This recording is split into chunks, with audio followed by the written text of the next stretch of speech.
This is the Construction Leading Edge podcast from constructionleadingedge.com and constructionbusinessaccelerator.com. My name is Todd DeWalt, and it's my job to help construction business owners maximize revenue and eliminate chaos.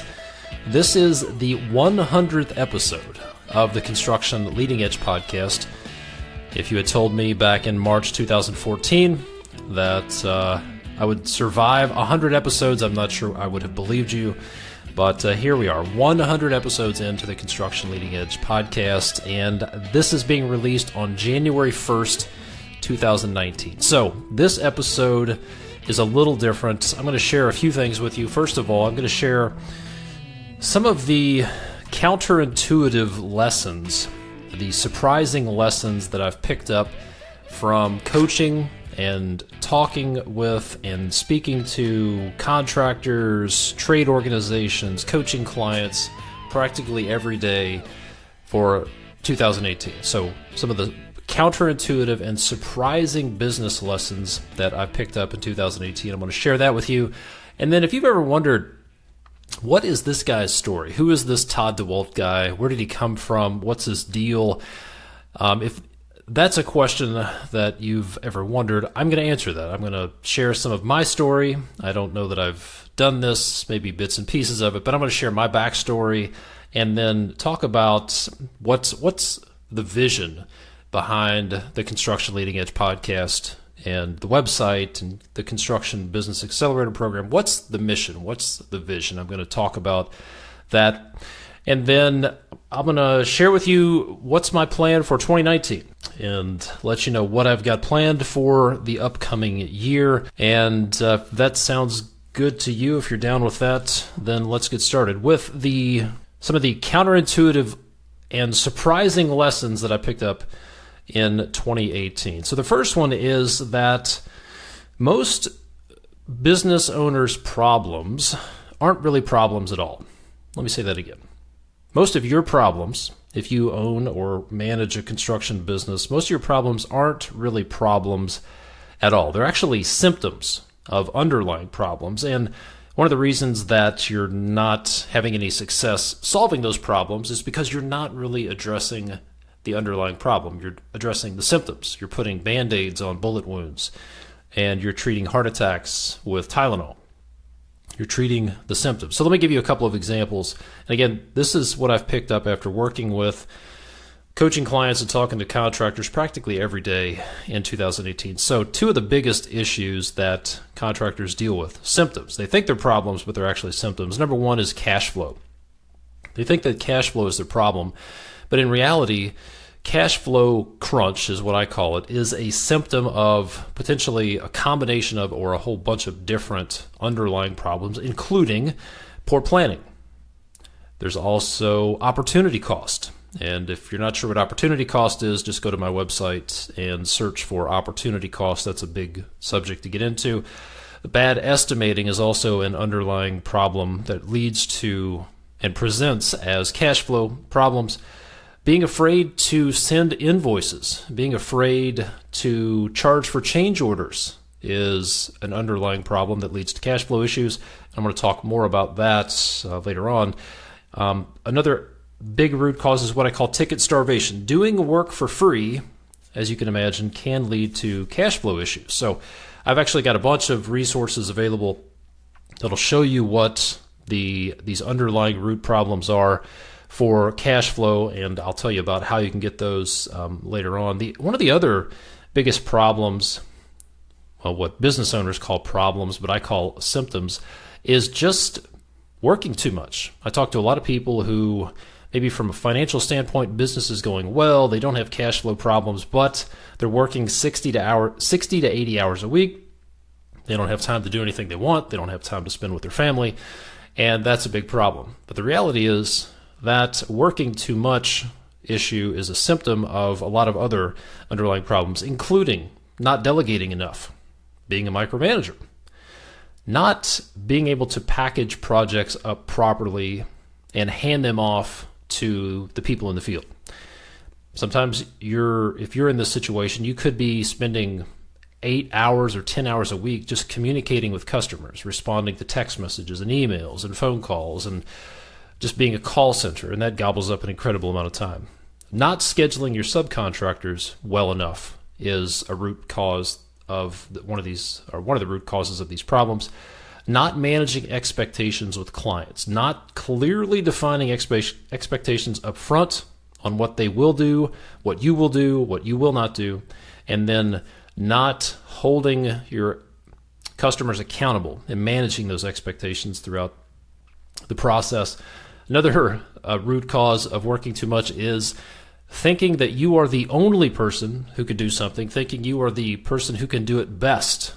That's going to put you in a situation where you won't delegate and you will end up working 60 to 80 hours a week. So this concept of most problems aren't really problems, they are symptoms of underlying problems, applies to some of the biggest problems, as we'll call them, in the construction industry. We already talked about cash flow, overworking, working too many hours. It also applies to productivity. It applies to poor quality. It applies to the skilled labor shortage. Listen, I call it the skilled labor delusion, the skilled workforce delusion. Our inability to, our problem, our shortage, or our apparent shortage of skilled labor in the construction industry is a symptom of a lot of underlying problems. I could get on my soapbox there, but I talk a lot about the skilled labor or the skilled workforce delusion, which in a nutshell says that if you think that hiring a bunch of people is going to solve all of your problems, you're probably delusional. It's not going to solve your problems, and it could put you out of business. So I'll give you one tool. This is something that I shared at the Advance, the live event I had in October in Lexington, Kentucky, in October 2018. I had a small group of construction business owners that got together for a 2-day mastermind.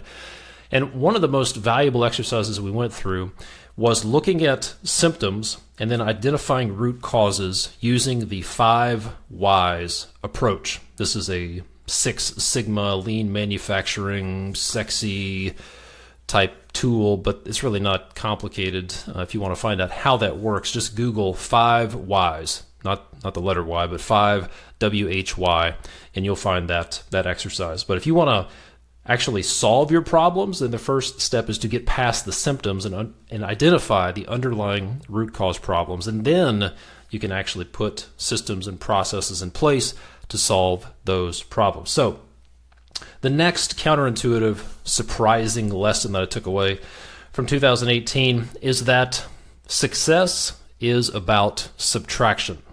Let me say that again. Success is about subtraction. There's a common belief out there that more information is better and that you just need more information. Well, here's the deal. If the lack of information was really the problem, then the world would be full of billionaires driving Lamborghinis and all having 6-pack abs, all right? It's not a lack of information. There's enough information out there that you could be a millionaire. So if another way of saying that is, if it was just a lack of information, then you'd be a millionaire. There's no shortage of information out there. So it's not about getting more information. I see a lot of people who want to read one book a week. They listen to 12 different podcasts. They're constantly consuming information. And it's not about the consumption of information. It's not about adding more information. It's all about implementation. Because that information's not doing you any good if you don't implement it. So you are probably better off to consume less information, to read fewer books, and spend more time on application. I have one book sitting on my desk, and if I spend the next 5 years implementing all of the lessons and all the strategies and principles in that book, then I'll be wildly successful. I don't need more books. So it's not about getting to the next thing. There are no silver bullets. That's what a lot of people think, is that I'll just get to the silver bullet. It's about the idea. And it's not about the idea. Ideas are a dime a dozen. It's really about the application. The magic comes in the application. The people who are successful, who have built successful businesses, maybe don't have brand new sexy ideas, but they are really good at execution. So if you want to be successful, start subtracting the information that you're consuming and start implementing more. And if you want to figure out what should you be implementing, what should you be focused on, then you need to understand the 80-20 principle. You need to find the lead domino, the thing that you can focus a small amount of your effort on and get a disproportionately high return on time invested. So find your lead domino. If you want to spend your energy and time on something, figure out what your lead domino is using the 80-20 principle. And if you want to find out more about that, if you don't know what I'm talking about, then I have a podcast episode somewhere back in time titled the unimportance of practically everything you do. It's a deep dive on the 80-20 principle. Here's another thing. When it comes to subtraction, I found that a lot of you guys, a lot of you construction business owners, have a speech impediment. That's right. You have a speech impediment. There is a word that you struggle to say, and it is the word no. You have this inability to pass up on opportunities, and something that's not in your wheelhouse comes along, and you look at it, and you get what I call shiny object syndrome, and you think, I probably shouldn't do that, so you're like, no, okay, I'll do it. And you get pulled in all these different directions, and you have energy being dissipated in lots of different directions, and you're not making any progress because of the speech impediment, because you can't say no. So you need to be disciplined and subtract some of these opportunities and have the discipline to say no. Decide what you really want and say no to a lot of other things. Because when you say yes to something, you may not realize this, but you are inherently saying no to lots of other opportunities when you commit to one thing. So be very careful about what you say yes to. So again, it's all about subtraction. It's about simplifying what you're focusing on. Reduce the number of things that you're focused on. Find the lead dominoes. And as one of my favorite writers and speakers says, his name is Jim Rohn, he said that success is a few simple disciplines practiced every day. Just a few simple disciplines practiced every day will make you successful. And if you're familiar with Jim Collins, the book Good to Great, he talks about the hedgehog principle, that there are two types of companies. Some are hedgehogs and some are foxes. Hedgehogs have one go-to move. They have the world is very simple to hedgehogs. When something comes along, they roll up into a ball. It's very simple. They have one go-to move. And foxes, on the other hand, try lots of different things. They're very clever. They're very sly, cunning. They do lots of different things.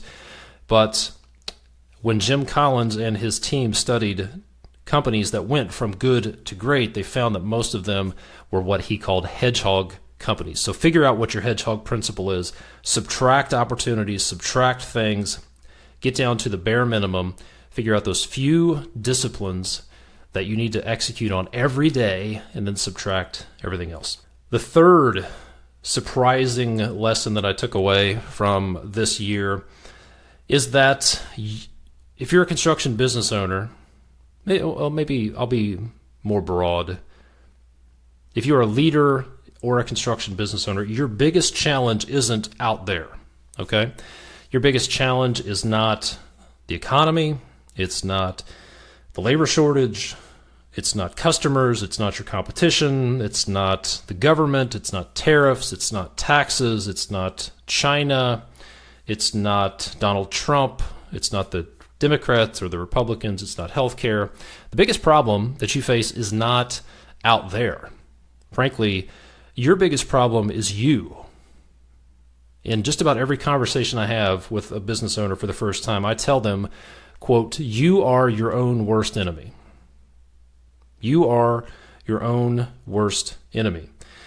To be more specific, I've found out after talking to hundreds of contractors that there is one specific area. If you want to look for if you want to do the 80-20 analysis on yourself, the area of your life where you are your own worst enemy, there's one area that you can really focus on. So let me share with you what this area looks like, what the symptoms of this area sound like.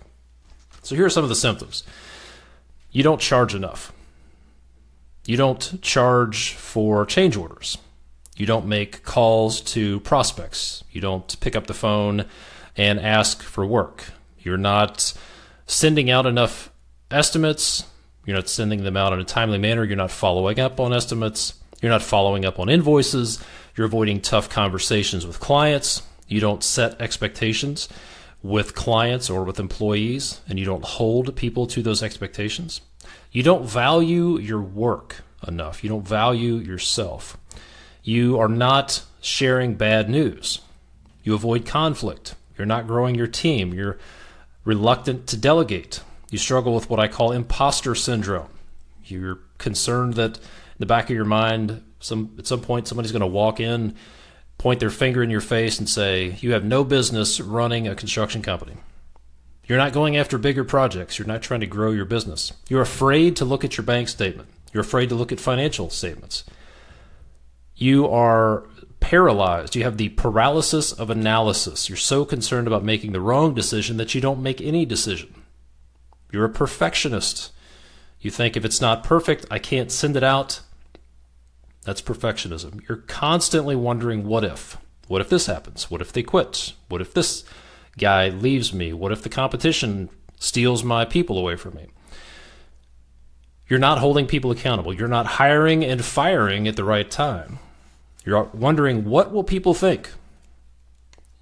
You question yourself, am I even doing the right thing? Do I belong here?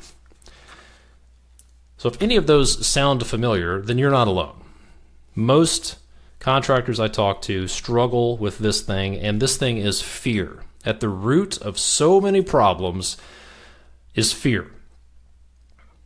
This may sound a little surprising, but like I said, you are your own worst enemy.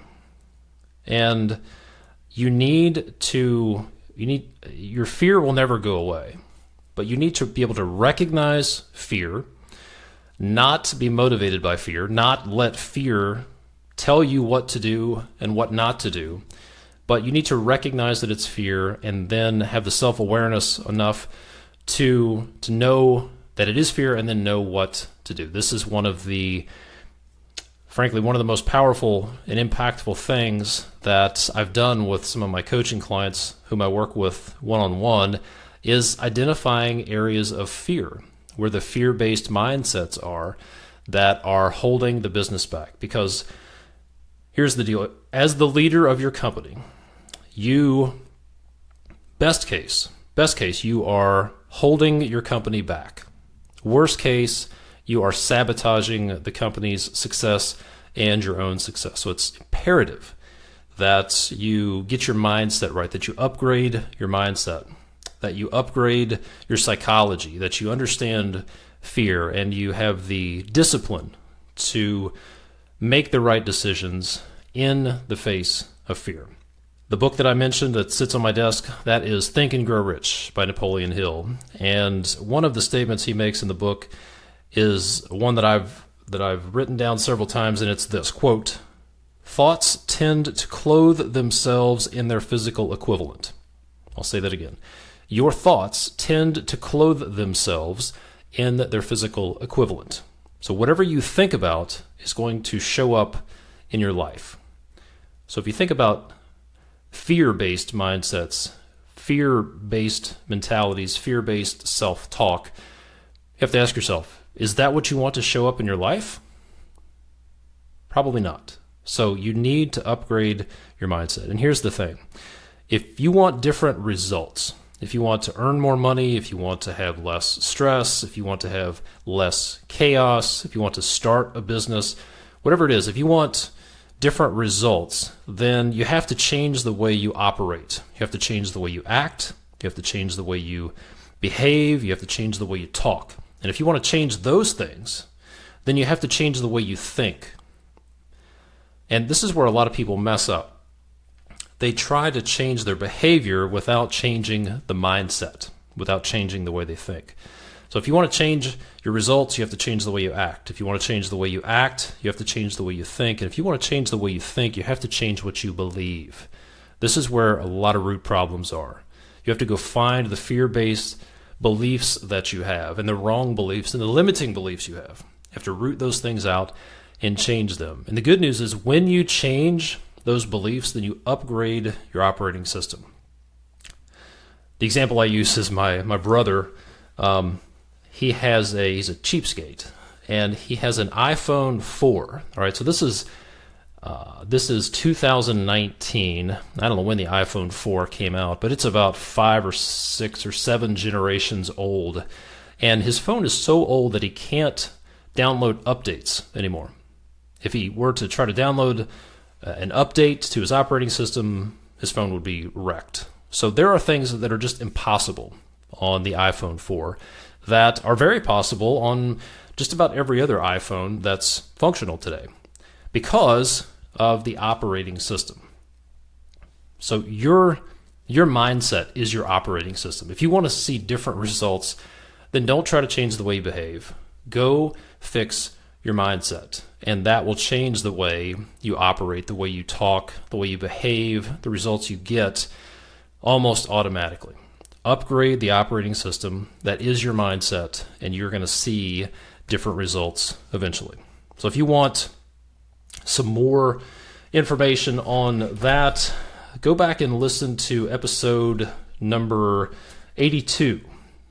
It's titled The 37 Habits of Self-Destructive People, and you can also listen to episode number 91, titled something like Punch Anxiety and Overwhelm in the Face. So episode 82 and 91 will give you some more information on mindset and how to deal with anxiety and overwhelm, and see if you exhibit any of the 37 habits of self-destructive people.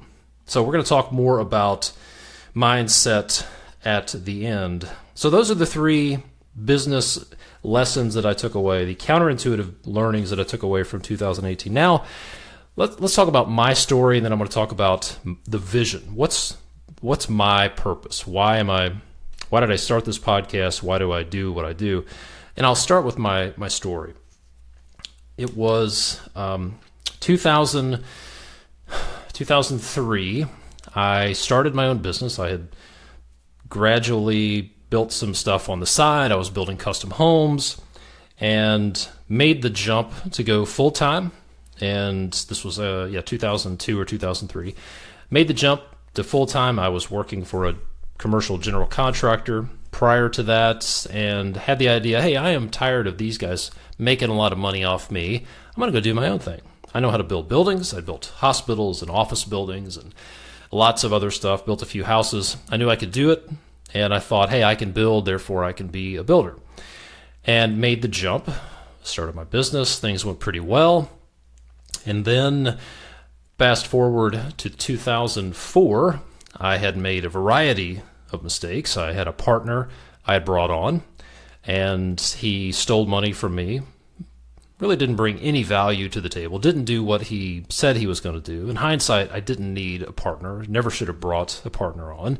Tried to grow the company too fast, tried to get out of cash flow problems by borrowing money, which I've learned is sort of like trying to get out of a hole you've dug by getting a bigger shovel.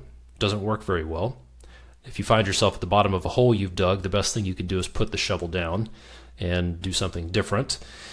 I just made a lot of mistakes. I didn't address things. I buried my head in the sand. A lot of the mistakes that I hear a lot of other people making. And long story short, I dug myself a gigantic hole. Made a lot of mistakes and had to close the business down. And it was the most stressful, probably 2 or 3 years of my life. There were probably 3 years there. The last year of the business and then the following 2 years were just extraordinarily stressful and painful as I tried to dig out of that mess. It was only through the help of family and by the grace of God that I didn't lose everything through that time. Incredibly hard time, and then several other things going on outside the business. My wife's brother was killed in a car wreck about that time, and our oldest daughter was diagnosed as autistic, and then later on diagnosed as having Rett syndrome. So she was severely developmentally delayed, and we were dealing with all that. So it was a perfect storm, and it was really, really bad. And frankly, looking back on it, if I chased the root causes down, then I was at the root cause. I made a lot of mistakes. I went into the business thinking that since I could build, then I would be a good business owner, and quickly realized that was not the fact. That was not the case. I was poorly equipped to deal with the business aspect, poorly equipped to deal with the people aspect of running a construction business, and just made a lot of mistakes. Again, we were able to get through that, and several years later, I had the opportunity to get back in the game, so to speak. I wanted to prove to myself that I could run a business. After that disastrous ending, I made it my goal to learn how to do this thing right. And in around 2011, through a strange series of events that are too long to get into here, a gentleman contacted me and said, "Todd, I want you to come run my company so I can retire." And at the time, his company was doing around $4 million in revenue, had around 15 employees, and eventually I agreed. I went to work for him to run his company, and very quickly found out that I was walking into a real mess. Cash flow was terrible, no systems in place. Things were kind of falling apart. It was really bad, much worse than I knew. If I had known how bad it was, I probably would have reconsidered. But there I was, stuck with it, couldn't get out, and I set about figuring out how to keep the ship afloat. Quite frankly, this was not optional. If I wanted to get paid, and I wanted to make sure that all of our people got paid, I had to figure this thing out. So I went about figuring out how to eliminate chaos, how to solve our cash flow problems. This is where I learned how to identify the true underlying root causes of cash flow. When somebody calls you and says, "Todd, we're not going to be able to make payroll next week unless we get a check in," and I was responsible for 15 to 18 families getting paid, that's some real pressure. That's not good stress. So I wanted to get out of that situation as quickly as possible. So I made that priority number one, and I fixed our cash flow, and then went about putting systems in place and eliminating chaos and growing the team and fixing the problems that were there. And long story short, by the end of the third year, the company had grown from 15 employees up to around 50 employees, and annual revenue was up from $4 million a year to $10 or $11 million by the end of the third year. There were actually a couple of months that we did about $1 million in revenue in 1 month. So, and on top of that, profit margins were much higher, and stress and chaos was much lower. And it was during that time, that I started the podcast, because I thought, hey, I've invested a lot of blood. I don't know if there's much blood, maybe a little bit of blood, lots of anxiety and stress, maybe a few tears to figure these things out. I'll bet there are some other people out there who are running or owning construction businesses who are struggling with the same thing. So that's when I started the Construction Leading Edge podcast back in March 2014, partially to share what I learned, also partially as a coping mechanism because of how stressful it was. I needed some sort of something good to do in that situation. So I loved podcasting, loved listening. I loved podcasts, I should say. Listened to a lot of podcasts at the time, so I just did what I knew how to do. Started a podcast out of thin air, started contacting people, and for some reason, people like Torrey Hawkins and Steve Armstrong and a few others agreed to be some of my first guests on the podcast almost 5 years ago now. And so here we are, 100 episodes in, and if you're wondering why I started the podcast, well, that's why. Partially because I needed a coping mechanism to deal with what I was going through.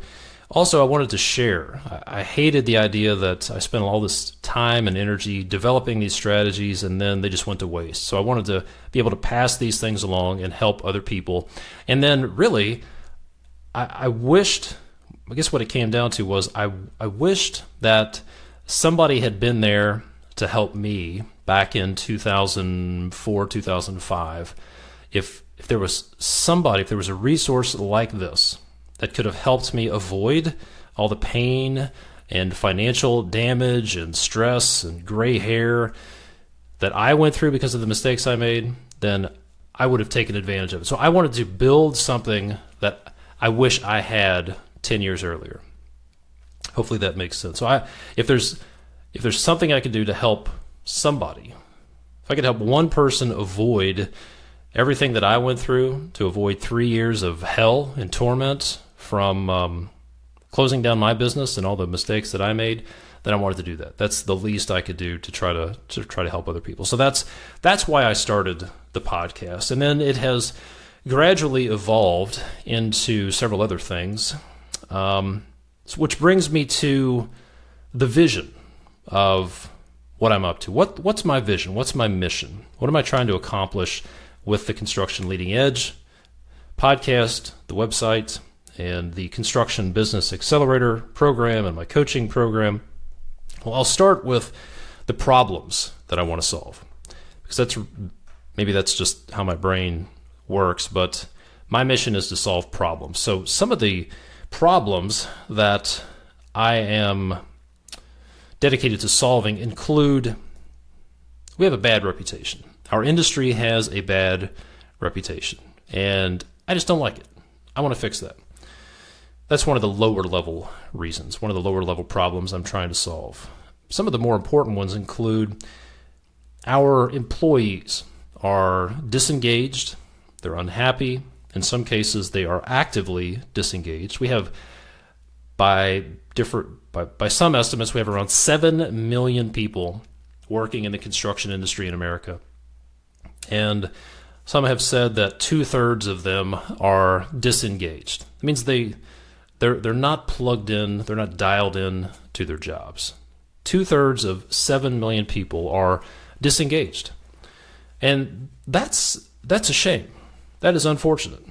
And those employees are working for micromanager, rule with an iron fist, old school, chicken shit type managers.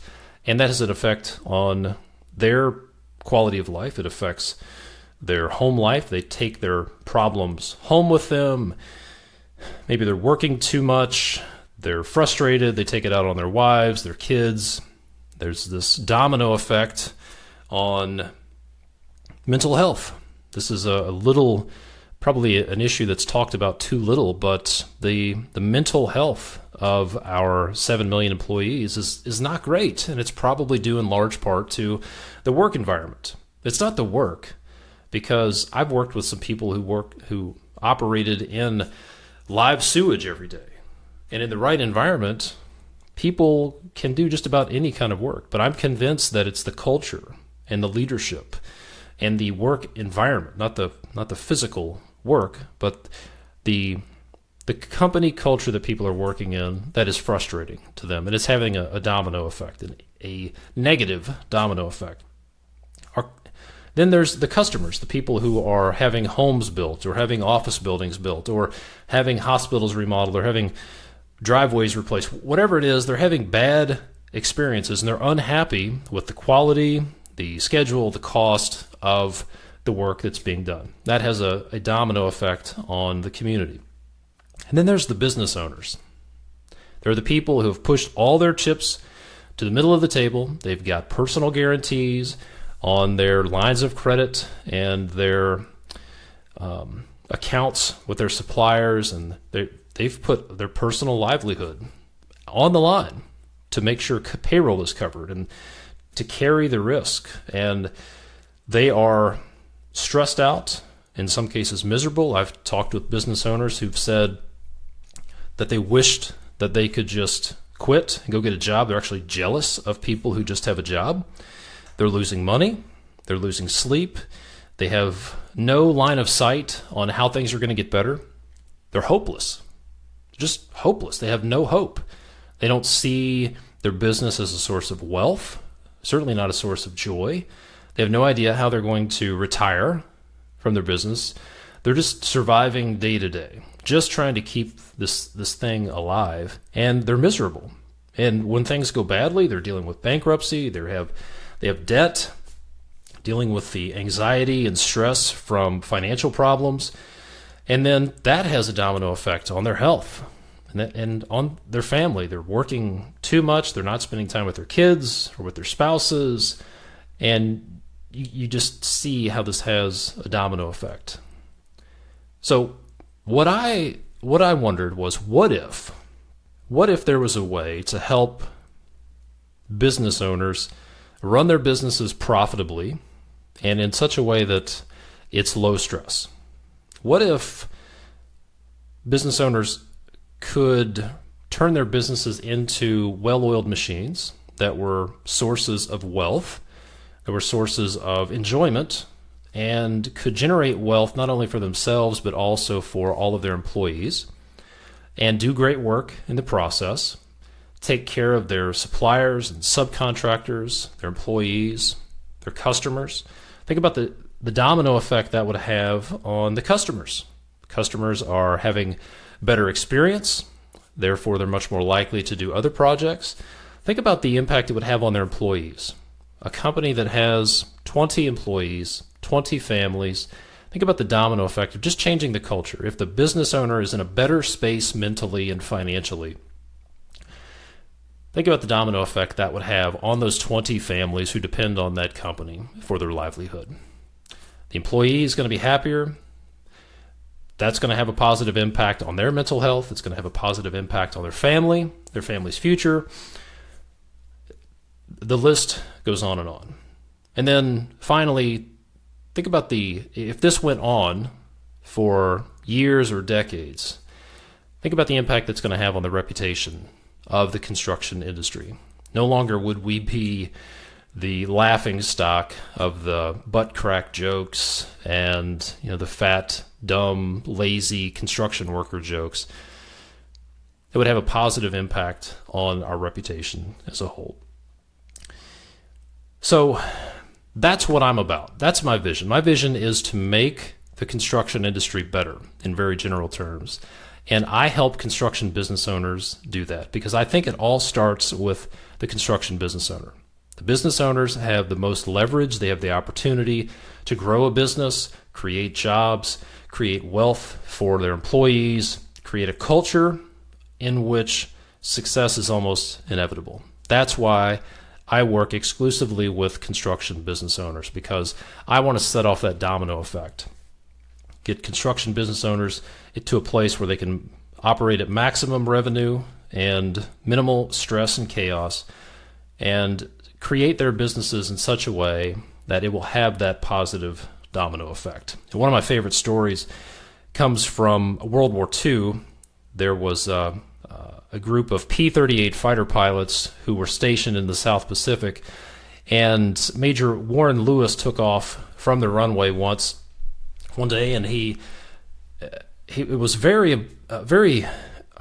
important that the planes didn't waste any time, because they were flying missions that were at the edge of their operating limits. In many cases, they would run out of fuel on the way back to the runway, sputtering on fumes when they landed their planes. So Major Warren Lewis took off, looked down, and saw this plane parked on the runway, blocking his squadron from taking off. So that really pissed him off. So he made a point. As soon as he returned, he stormed into the command post and kicked the door open and started yelling, "Who's the blankety blank," using all sorts of profanity, "who was parked on the runway, stopping my planes from taking off?" And this guy stood up and said it was me, Major Lewis. And Major Lewis was taken aback because it was Charles Lindbergh, the most famous pilot on the planet at the time. And Major Lewis calmed down a bit because this guy was the most famous pilot on the planet at the time. And Lindbergh went on to say, Major Lewis, I figured out some tweaks, some adjustments you can make to your planes that are going to help you fly longer missions with the same amount of fuel. So Lindbergh had studied these planes because he was all about distance flying, and he shared his proposed tweaks, and all the experts said, no, that won't work. You're going to destroy the engines, and we're experts, we're fighter pilots, and Lindbergh was a civilian, so everybody poo-pooed on his ideas. And long story short, they tested it. They tested his tweaks, and they found out that by making some simple adjustments to air-fuel ratios and things like that, engine speed, they could dramatically improve the plane's performance to the point where their striking distance went from 900 miles to 1,800 miles. So suddenly, overnight, just by making a few tweaks to the engines, not getting new pilots, not getting new planes, not getting new engines, not coming up with new fuel or anything like that, just a few simple adjustments, they could strike targets that were previously impossible. They could do things that were previously impossible. And I watched a documentary, and a crew chief for that squadron said, if I were to attribute our winning the war in the Pacific to any one person, it was Charles Lindbergh, because the adjustments he proposed allowed us to put our planes into overdrive and do things that were impossible before. So I love that story because that's how most construction businesses are. Most people think that in order to do new things, they need to hire more people, they need different work, they need more equipment, they need a bigger line of credit, they need something that they don't have. And what I've found is that what they need to do is just make some simple adjustments to what they have. And they could put their businesses into overdrive and do things that they thought were impossible. I've seen it with the business I ran. I've seen it with coaching clients that I've worked with in the past year.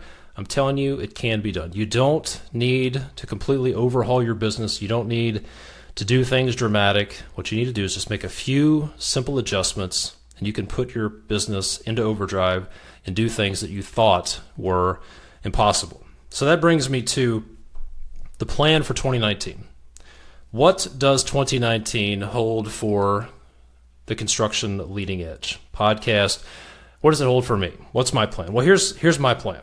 My plan is to help at least 200 construction business owners maximize revenue and eliminate chaos. That's my goal. That could mean taking your business that's currently doing $500,000 in revenue and doubling it. I talked with one of my clients. We set a goal of growing revenue from $1 million last year to $3 million next year, and I'm confident we can do that without making huge adjustments, just making a few little tweaks. It could be that you're fine financially, but you need more time. You need to get your work week down to a manageable amount. Get it down from 60 hours a week to 40 hours a week. Get you home with your family.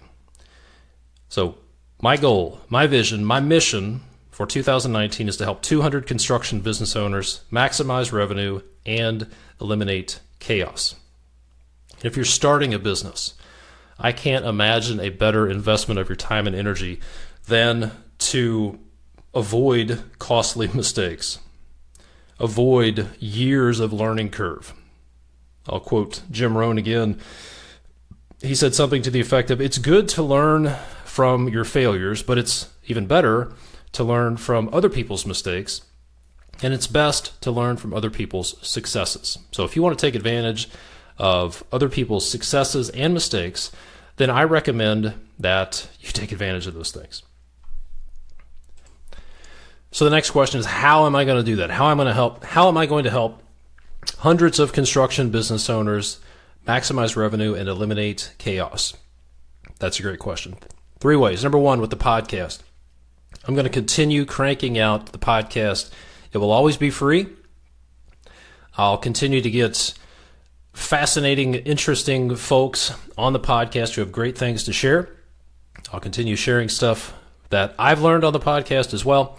So that's number 1. Number 2 is my one-on-one coaching program. This is one of the best things I can do for construction business owners who want to accelerate their results. We'll work together. Frankly, the most powerful thing I do, 2 most powerful things I do with my one-on-one coaching clients is help them upgrade their mindset. And second, I provide accountability. I set up a system that provides focus and accountability so you will get the momentum and the progress and the results that you want. Along the way, I can help you do lots of other things, but frankly, those are the most important things. Upgrading your mindset and providing the accountability so you stick to your plan and get the results that you want. Number 3 is something I'm rolling out in January, very shortly, in early 2019, is the Construction MBA program. Now, I have the Construction Business Accelerator program right now. I'm going to be upgrading the Construction Business Accelerator and creating what I call the Construction MBA. That is the Construction Masters of Business Acceleration program. When you sign up for the Construction MBA program, you're going to get a step-by-step blueprint of what you need to do to get your business to the next level. You're going to get a guide, a roadmap, a blueprint, an execution plan, and you're going to get the process that you need in order to get where you want. You'll start off with establishing the vision and direction of your company. You'll learn how to set financial targets using the Revenue Maximizer program. You'll learn how to build a healthy backlog of high-margin work, and you'll learn how to sell using the Contractor Sales Accelerator program. You're going to learn how to communicate. You're going to upgrade your communication skills. You're also going to learn how to upgrade your mindset along the way. Then in the next phase, you'll learn how to plan work, how to package up projects, and get into the production and the execution side. You'll learn my project management secrets. You'll learn how to build your team, because as you start building backlog, inevitably you're going to need to bring people on. So you'll have to build your team, and that means you'll need to work on your leadership skills. You'll have to be a better delegator, a better communicator, how to communicate what winning looks like. And then eventually you'll need to learn how to create the culture of the company that you want, that's going to be better, that's going to be better at maintaining the environment of the company than policies and procedures, personal productivity, how to deal with clients. We'll get into case studies and business lessons, but you'll get a step-by-step process. You'll get everything that I've put together in the Construction Business Accelerator. You're going to get the benefit of case studies and learnings from all of my coaching clients, and I'll be able to share a lot of that information with you in a format that has some accountability built into it. You'll also be part of a group where you can share learnings and wins and get questions answered. It's going to be great. It's the next level of the Construction Business Accelerator program. So that's the Construction MBA program. If you want to get an early jump on that, then I recommend you go sign up for the Construction Business Accelerator at constructionbusinessaccelerator.com. Right now you can get a free 10-day trial, and get the content that's in there now. And by doing so, you will lock in a spot for the MCBA program, the Masters of Construction Business Accelerator program. I will be closing down the CBA enrollment before long. I'm going to stop enrollment, we'll close it down, and we'll take this group through the MCBA program. So if you're thinking about joining, then you need to go join right now before the price goes up and before it goes away. So go to constructionbusinessaccelerator.com, grab your free 10-day trial, and get in that program before it goes away. So that concludes this episode. I appreciate everybody who has listened to the podcast. I appreciate your support. I appreciate the emails, the ratings, the reviews. And if you could take a minute, if you enjoyed the podcast, if you could go to iTunes or the podcast player of your choice and leave a rating, leave a review. That helps get the word out there. If you could share an episode with somebody, that would be fantastic. And if you want to reach me, if you have a question for me, I'll give you a few options. If you want to talk about the coaching program, if you want to have a free one-on-one consultation with me, then you could schedule that at constructionleadingedge.com/call. If you want to grab your 10-day trial of the Construction Business Accelerator program before enrollment closes, you can go to constructionbusinessaccelerator.com. And if you want to contact me about a speaking engagement or something else, any other questions, you can do that at constructionleadingedge.com/contact. And if you forget all of that stuff, just go to constructionleadingedge.com and you can find some links or buttons there to get in touch with me. Thanks so much. One last thing. I put together a podcast episode this time last year with the top 10 ways to make this the best year ever. Go listen to episode 67 of the podcast to get those top 10 things. And as always, thanks for listening, and I will see you next time.